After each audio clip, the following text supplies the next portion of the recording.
help us remember.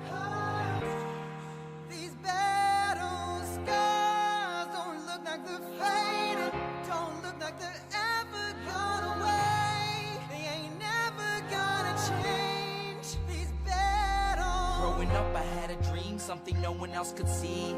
Tell me what it means when your faith is falling beneath your knees and you can't breathe. Everything you see reminds you of what you're not or something you won't be. You gotta take what you're given, that's how we live it. Don't be mad at the system, it's simply how we've existed. I hear a lot of people talking like they politicians and choose to be an accountant because it's safe in a business. Not because they wanna do it, just because they heard it pays. And who the fuck wants to be poor knowing that's how we've been raised? Society is getting heavy, I can feel the weight. The pressure of success is like 100 million pounds of shame. And that's the reason I'm staying up late, trying to find a way to escape the stereotypes this day and age is making me feel like the only way I'll be happy is getting signed to a label and making money through rapping. I wanna share my emotion because this world is attacking the very principle of life that lets the people be happy. If you don't have a reason to breathe, why even live? These battle scars are impressions of everything that it is. Don't look like they're faded, don't look like they're ever gone away. They ain't never gonna change. These battle scars don't look like they're faded, don't look like they're ever gone away. They ain't never gonna change. These battles. Now, if I had a voice that reached 100 million people, I'd tell them there's a reason that we're all created equal. Cause some decide to be great and some decide a sequel to an average person's life is simply what they want to be. So you make your decision, all I know is what I'm given. Won't define the life I lead or the way I dwell in existence. I've seen a greater image on the walls of where I'm living, and the words twisted and scripted remind me of something written. Faith is a gift that is given down to the people. If one believes it, one receives it. It's given if it is needed. Don't ever think you're trapped in a life that you never wanted. Your options are infinite, that's some mathematical logic. I'm not saying I'm a prophet, I'm speaking for what it's worth. These lyrics define my prayers and these battle scars on my church. Not saying I'm a prophet, I'm speaking for what it's worth. These lyrics define my prayers, these battle scars on my church. Scars don't look like they're faded, don't look like they're ever gone away. They ain't never gonna change. These battle scars don't look like they're faded, don't look like they're ever gone away. They ain't never gonna change. These battles. Sometimes we forget why we're here. It's easy to fall off track. These help us remember. These battle scars don't look like they're faded, don't look like they're ever gone away. They ain't never gonna change. These battles. Growing up I had a dream, something no one else could see. Tell me what it means when your faith is falling beneath your knees and you can't breathe. Everything you see reminds you of what you're not or something you won't be. You gotta take what you're given, that's how we live it. Don't be mad at the system, it's simply how we've existed. I hear a lot of people talking like they politicians and choose to be an accountant because it's safe in a business. Not because they wanna do it, just because they heard it pays. And who the fuck wants to be poor knowing that's how we've been raised? Society is getting heavy, I can feel the weight. The pressure of success is like 100 million pounds of shame. And that's the reason I'm staying up late, trying to find a way to escape the stereotypes this day and age is making me feel like the only way I'll be happy is getting signed to a label and making money through rapping. I wanna share my emotion because this world is attacking the very principle of life that lets the people be happy. If you don't have a reason to breathe, why even live? These battle scars are impressions of everything that it is. Scars don't look like they're faded, don't look like they're ever gone away. They ain't never gonna change. These battle scars don't look like they're faded, don't look like they're ever gone away. They ain't never gonna change. These battles. Now, if I had a voice that reached 100 million people, I'd tell them there's a reason that we're all created equal. Cause some decide to be great and some decide a sequel to an average person's life is simply what they want to be. So you make your decision, all I know is what I'm given. Won't define the life I lead or the way I dwell in it.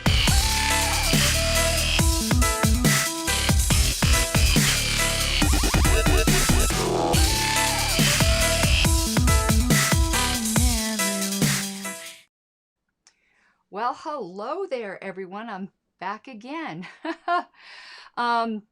Normally I would record this, but I figured why not do it live just in case anyone does want to participate, though I didn't promote it, so I doubt it. But last time I did something on the history, I'd gotten some very, very interesting feedback and some assistance. So today we are doing the bonus episode to the March 1972 LP News. We had this like interior section, political perspectives. We always deal with this separately. A, because it's information dense. It would make the other episode way too long, and there might be some rabbit trails we want to go down. So that's where we're going to be going. But first, I want to show you something interesting I found. I'll give you the background after you watch this. No, that's not here. You got plenty of time, but we're not going to have a holdup here if we can possibly help it. They're using gas on Washington Avenue. Let's let them in. Now, they got tickets. Let's just calm and easy, slow and easy. Take it easy, please. Take it easy, please. There's plenty of time. Nothing to worry about.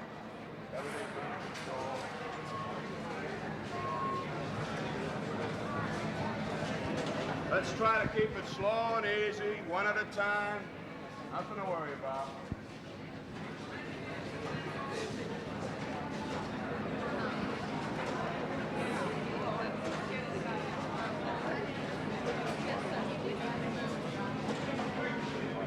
Get him out of this thing. Don't point that at me, mister.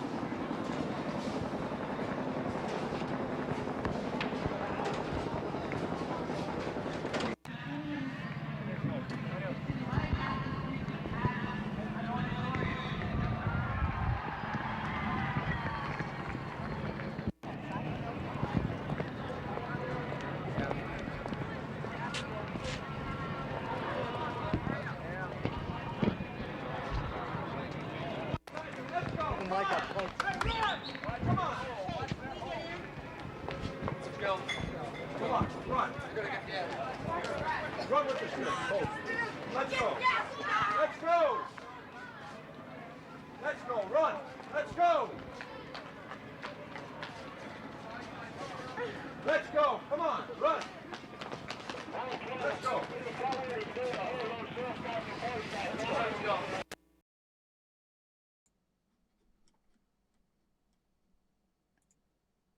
Okay, and we're gonna actually let me go back to this other main camera here before we pull that up.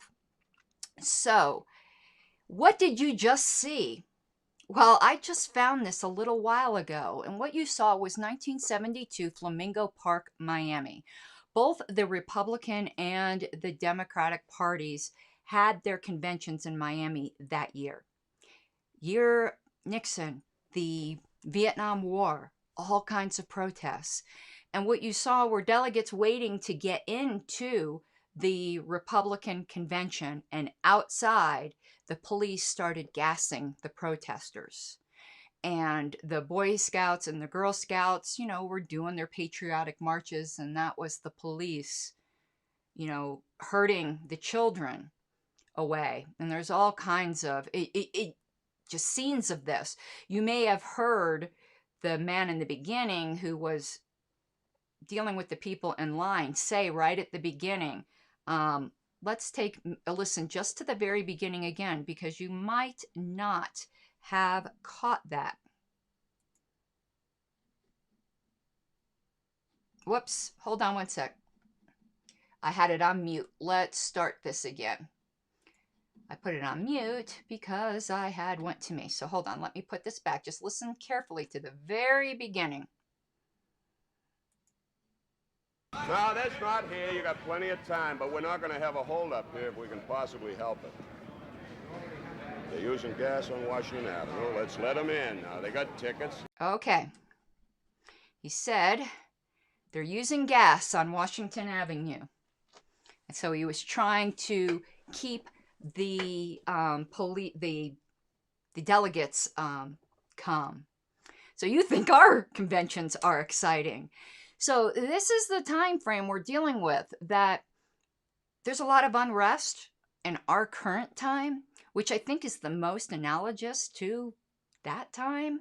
But I think it's very interesting to bring ourselves back. And plus all the fashions, those were a hoot, weren't they? So with that backdrop, we're going to go through the political perspectives section here. So let's pull that up. And like I usually do, I'll pull it up so you guys can read along. But we generally just read it and talk about it. And if anyone has anything on topic to contribute in comments, I would be more than happy to deal with that. Today's topic is, of course, March 1972, or the early party, particularly 1972. So here we go. Let's pull this up. Okay. And I'm going to be going from my copy here. So political perspective 2, the return of horrible Hubert. Now, I didn't know too much about this time, so I did a little bit of research before coming here to you guys. And please give me input if the mic isn't loud enough, because I did move it up and got a new one, and I want to make sure my levels are well. So, horrible Hubert. Hubert was the vice presidential campaign in the late 60s with, and I'm forgetting the name of the person he was vice president to. Sorry, I was just reading all this. But he flip-flopped. For a while, he was in active opposition to the president when he was vice president as to whether or not the Vietnam War was justified. And then under pressure, he flipped to supporting it and then flipped back. It seems to me for most of his time he was opposed to it. So I'm really not too sure why he's called Horrible Hubert here. But I am sure, was it Eisenhower? You know, it's bothering me that I can't remember since I just read it. So let me pull that up again to see if I can find, once again, who was the president. And we're talking 1968. So Hubert Humphrey, let's see here. Because there were some really good articles. The Tragedy of Hubert Humphrey, looks like the New York Times, where I got a lot of this information from. Lyndon B. Johnson, that was it. Let me see. Stephen Johnson says, Mike sounds good, but one thing that has caught me out is commenting on your own profile, and this is the one you see. Yeah, it isn't entirely clear yet. I think which one are you commenting on? I think the one I see is my secretary page. I also will always see if you comment on YouTube, because this is primarily streaming over YouTube and only secondarily mirroring on Facebook. I usually acknowledge all on-topic comments. So if I haven't acknowledged anyone's comment, that's because I haven't seen it. So if I haven't seen it, go to either my secretary profile or my personal profile, whatever one you're not on, or the YouTube. The YouTube, I will always see it. All right, so let's go here. But this is after Hubert Humphrey. He's ending his term as vice president to Lyndon Johnson. And he now is seeking the Democratic nomination. And there was a good Wikipedia. Yeah, secretary page I see. The other one, I don't. Okay, I'll keep reminding people of that. I really appreciate that. Thank you. So, on Wikipedia, on the 1972 Democratic presidential primaries, we had running George McGovern of South Dakota, Hubert Humphrey of Minnesota, and George Wallace of Alabama. So this is the context. This is prior to the selection of the Democratic nominee. And the Republican, I believe, who won that? I know there was, let's see here. Let's look up 1972 Republican Party presidential primaries. Richard Nixon, California, and John Ashbrook of Ohio. Okay, Got the backdrop? Good. I'm learning a lot of American history at the same time as LP history. So, after only 2 primaries, New Hampshire and Florida, interesting, those 2 were first. Are those 2 first now? New Hampshire is first now, correct? But Florida isn't. Several facts are already evident. First and least surprising is the fact that Dastardly Dick will have no difficulty in obtaining renomination as the GOP's candidate for president. McCloskey, who we talked about in our last bonus episode, has already withdrawn from contention. Oh, I should have read ahead. As we predicted in our last issue. While Ashbrook has failed utterly in his attempt to challenge Nixon from the right. For better or for worse, mostly for worse, Nixon's the one for the GOP, and the GOP can now be crossed off the list of vehicles which offer some hope for libertarians, probably forever. On the Democratic side, there is as yet no clear indication who will be the nominee. In a way, this makes very little difference to us because none of the likely choices is even remotely acceptable to libertarians. Nonetheless, some comments would appear to be in order.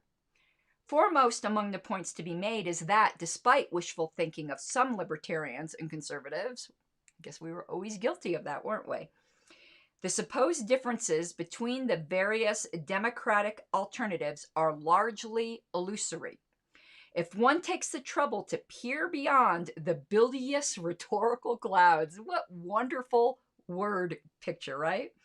One finds that Muskie, Humphrey, Jackson, and Kennedy, to name but 4, have absolutely identical voting records on the 10 key issues used by the Review of the News. Must have been some publication then. Might need to look that up. To rate senators for the 1971 session of Congress. So much for the hoopla, promoting one or the other of these gentlemen as being a secret hope for truth and beauty. I just love the way we used to write. This is not to say that they are worse than Nixon. On balance, they probably aren't. But the choice we face between Nixon or one or another of these men is not one between John Galt and Attila the Hun. Rather, it is one between various versions of Wesley Mooch. You have to know Ayn Rand. If you know Ayn Rand, you'll know the character of Wesley Mooch. None of the Democratic prospects can even be rated fair by libertarian standards. They only vary in degree of poorness, ranging from mediocrity personified, the Trumanesque Majority, to abysmal, George McGovern, the Senate's leading proponent of socialism and surrender, to ridiculous, Shirley Chisholm. Just a note to pause here. This is the early party. Do you think they were a fan of socialism, and would they think libertarian socialism is a thing? That's a rhetorical question. But enough of value judgments. What of viability? Well, to begin with, it seems almost certain that when the smoke clears, the Democratic nominee will be one of these 3 men, Muskie, Humphrey, or possibly Jackson. Hardly an appetizing array. And this writer will place his chips on Humphrey for the following reasons. Who did end up being the nominee? Let me see. I really do not know. Let's see. Anyone know in chat? Because I am going here, and they misspelled Shirley in here. Because Shirley has an EY. Who got it? Who got it? This isn't telling me. Here's the poll source. Wow. It is not even telling me very clearly. Review of the News was a John Birch Weekly. Okay, thank you. So it looks like, did Hubert Humphrey? He did get the nomination. That's the way it looks here. No, McGovern did, even though Hubert Humphrey had more of the popular vote in the primaries. Okay. Interesting. Because wasn't there there was an assassination attempt.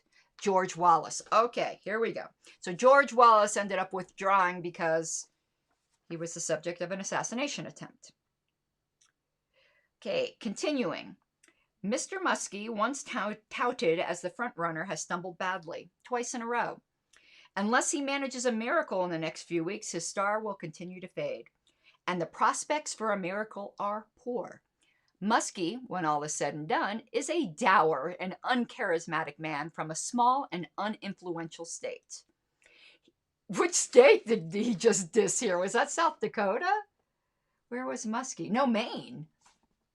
I didn't think Maine was uninfluential. Okay. Well, I guess we know how David Nolan felt. He lacks solid support in any of the four traditional mainstays of the Democratic Party: labor, the South, the intellectuals, and the minority groups. McGovern, despite his surprisingly high showing in New Hampshire, also lacks any real power base. Indeed, it seems likely that the only reason he did well in New Hampshire was that the supporters of Humphrey, Kennedy, and Lindsay voted for him as a stop Muskie move. Jackson, although popular with some Southerners and some of the labor bosses, lacks the big name, charisma, and funds to mount an effective campaign for any length of time.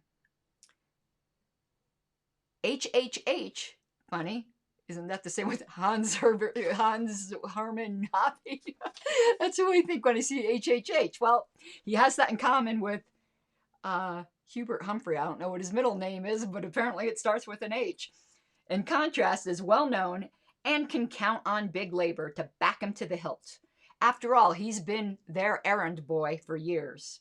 He's acceptable to the Southerners, witness his strong showing in Florida. Hold on a second, we'll go back to that in a second.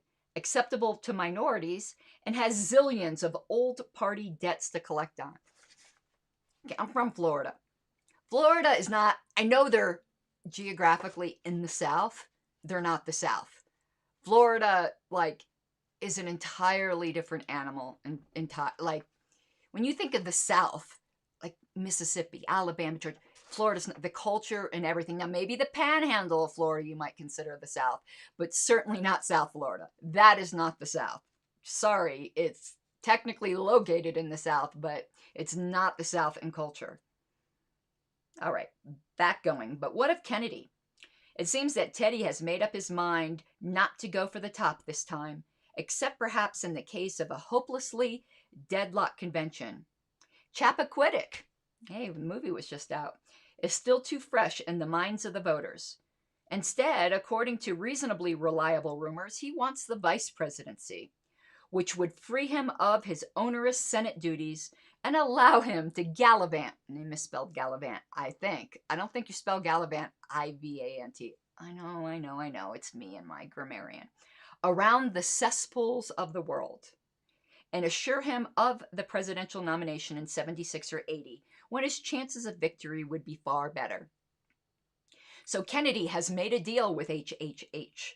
According to many pundits, he'll keep out and work for Hubert behind the scenes in return for the VP spot.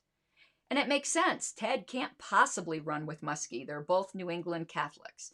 But a 4-year term under Hubert would suit him fine. And a 4-year term it is likely to be. For HHH is old. I wonder how old he was compared to the decrepit people we're electing now.